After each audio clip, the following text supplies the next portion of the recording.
Welcome to this week in the world of wrestling.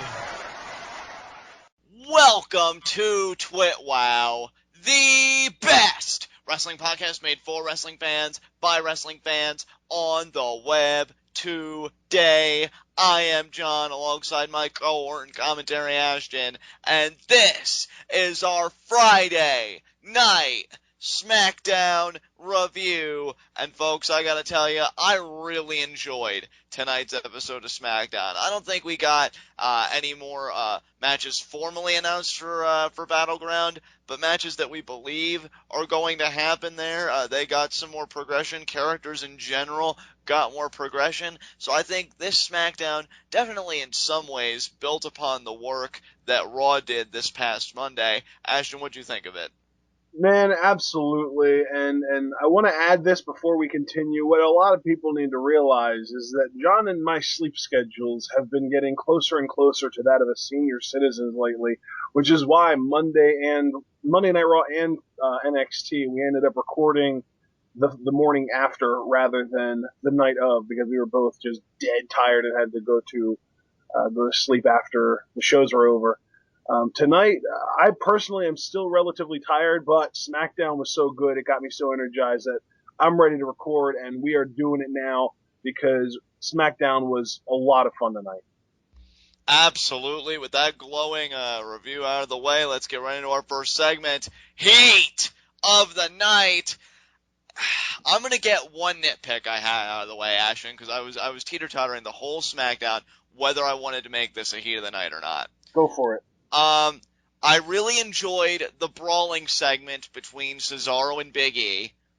I don't know if I was crazy about Big E coming out on top in that fight.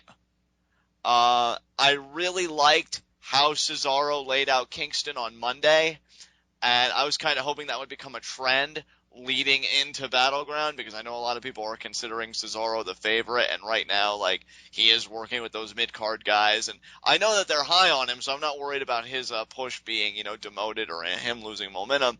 I would just like to see Cesaro keep exploring this mean streak and keep coming out on the winning side of things. Plus, I think also for me, it's the fact that Big E's been really irrelevant for the most part for the last couple months. I mean, so I just don't really see the sense in him coming out on top in this brawl. So your Heat of the Night is literally that Cesaro didn't come out on top of a brawl. Yeah, I mean, yeah, that's what I'm saying. Like, I really want to say that it was a nitpick, because as a Heat of the Night, like, I was really thinking about it, I'm like, I don't think there's enough there. It's not substantive enough. I just think that after how impressive he looked on Monday, and I think they wanted to establish, like, a new character trait that he really does have this mean streak, I really wanted to see him lay Big E out, and the idea that they were pretty much equal. I mean, in one way it makes... that's kind of the thing, though. He pretty much did lay Big E out, but he decided to go just a step further than he should have with the beatdown, and Big E decided that he was done with it, and he reversed one move, and that's all it took. Yeah, I mean, you definitely have a point there, and I was going to say, when you really look at Big E, it's not hard to imagine that a guy like that can stand his own. Well, and on top of that, Cesaro got a massive beatdown on him, and then Big E reversed one move, and rather than letting himself get beat down, Cesaro was forced out of that situation by Heyman. That is true. It's not even like Cesaro backpedaled. It's more like Heyman came through and said, not now, not now. You've only got one eye to work with, because there's been problems with Cesaro's eye lately. So, yeah, I think when you put all that in context, like I said, it's more a nitpick at best. That's why I didn't want to officially qualify it as a Heat of the Night, but I like to get it out in this section because this is where we let all of our negativity loose. So I'm glad we got to discuss that a little bit. And do you have any Heats of the Night tonight? No, actually. Normally I would have some kind of an issue with the fact that they're giving Sheamus the same guy that he's worked with a billion times to work with again.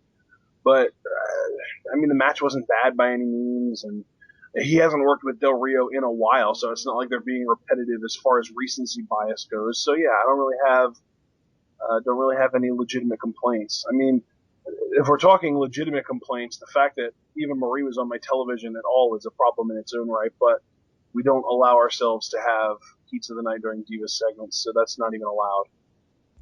Exactly.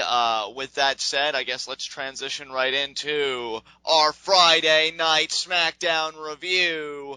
How do we open this one up, Ashton? Surprisingly, we actually don't open up with Triple H and or Stephanie McMahon tonight. We open with Seth Rollins. He comes out, cuts a promo saying that John Cena got lucky on Monday, but sooner or later he's going to cash his contract in and become champion. Says that they should all look at his face, and they being the audience, of course, and the millions watching at home, and get used to it because he's not going anywhere, and before too long he will be the new face of WWE. And then Dean Ambrose's music hits. He comes out and says Rollins is crazy if he thinks he's actually going to win the title, because just like he warned him already, every time Rollins tries to cash in that briefcase, Ambrose is going to be there to stop him. Rollins' supposed coronation didn't go so well on Monday, but Rollins eventually gets to a point where he gets to talk and he says, there's no way Ambrose can stop me for an entire year. And then Ambrose retorts with, of course I can. I'll start now. And he rushes the ring and starts brawling with Rollins. Orton comes out and attacks Ambrose. Reigns comes out to even things up. And they chase Rollins and Orton up the ramp. Triple H comes out and says, you know what? And I was expecting a tag team match, but you know what? We're going to get Ambrose versus Orton tonight. Reigns is banned from ringside. Ambrose getting a crack at the Viper Randy Orton. I loved the promo work between these two. This was my personal favorite, not in-ring segment, but I guess just segment generally speaking, of the night. I just think these two have great chemistry. And you know what?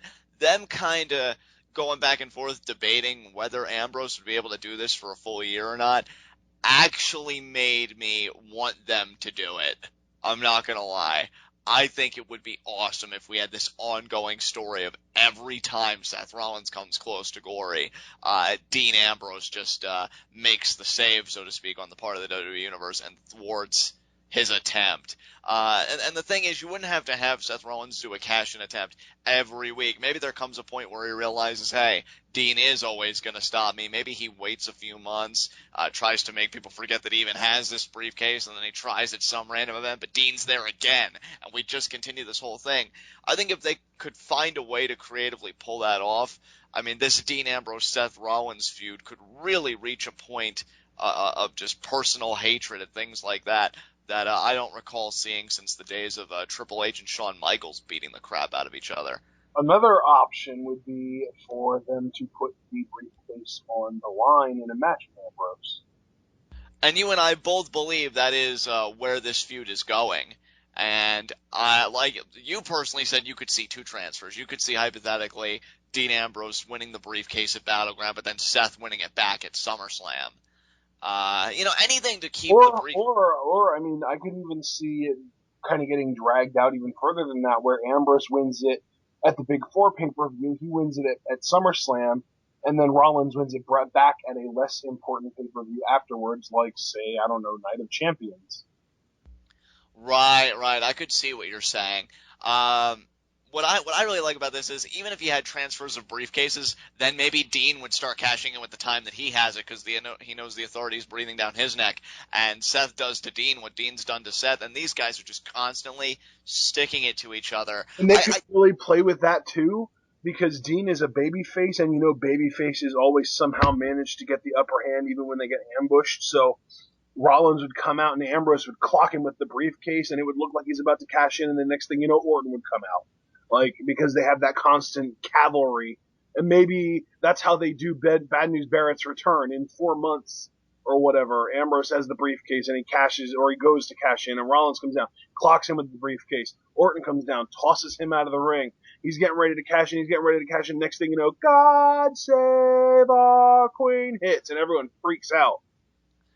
That could be, absolutely. I feel like there is a lot of potential here, and ever since Damien Sandow cashed in and lost, there are still two things I don't think we've ever seen with Money in the Bank from my recollection. We've never seen a cash-in at WrestleMania. That's true. And we've never seen it actually go to the point of expiring, because that would just seem nonsensical. But That's here, awesome. Here it seems entirely plausible to me. Both of those options do. Definitely. And I just think it'd be so cool to see this back and forth just keep going. I would not tire of it because of the men we're dealing with, and whether Seth ultimately succeeds in the end, the circumstances of his success, or the circumstances of his failure, I think are both payoffs that I'd be very eager to see. And I think for those guys to have that kind of storyline under their belts would definitely be something to write home about. So yeah, when they were kind of teasing that, my eyes kind of lit up because I got really excited, and we'll see what happens. Absolutely. These guys are the future. I mean, I actually read an article today, John. I don't know if you've ever heard of it or not, but there is a website called everybodyhatescleveland.com.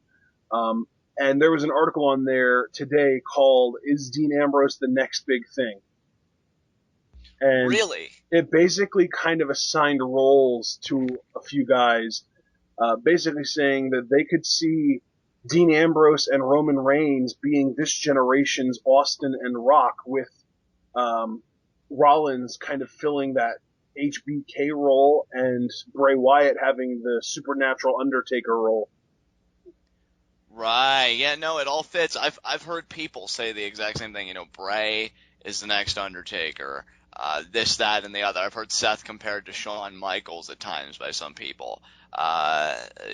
This is the new generation. This is, as you said, the future. And the future, I don't think, has ever burned brighter in my eyes.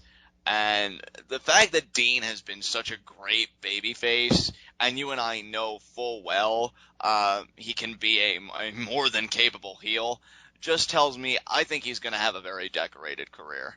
Just a hunch that I have. I think he'll be in the same league as kind of like Edge was towards the end of his career, just racking up those main event spots and main event championships. I think Dean Ambrose could be a very similar case with how versatile he is. Yeah, So. I mean, with all these comparisons going on, you almost have to wonder, where does Sami Zayn fit into the picture? Is he the Hurricane Shane Helms? Potentially. I mean, with his nice guy antics and everything else, I mean, wouldn't be that far-fetched. But hopefully, and that is the one scary thing, Ashton, about having such a bright future, is if there were any negative consequences or negative spins you could put on it, is that I know that everybody's going to be a fan of somebody, and they're all going to be pining for that same spot. And just for, just a few of them, a handful of them, it's not always viable. But I want to see all of these guys be successful. And I think when you look at Dean Ambrose and Seth Rollins, who started with such a badass faction, and now they're just such great singles competitors doing this story that's got us all compelled, it shows that no matter what WWE sticks you with, as long as you really make it work and give it your best, I mean, there's going to be a payoff at the end of the line. So I'm just really excited for this new crop of talent. I mean, at the beginning of the 2000s decade, we had kind of what commonly gets referred to as the Fortunate Four get crowned, those being John Cena, Randy Orton, Batista, and Edge. I think that we're kind of looking at a Fortunate Five right now, with the five being Ambrose, Reigns, Rollins, Cesaro, and Wyatt. I would agree completely with that list. I mean, I would go through each guy one by one, but we don't have that time. But yeah, I mean, those guys, I think, are running shop.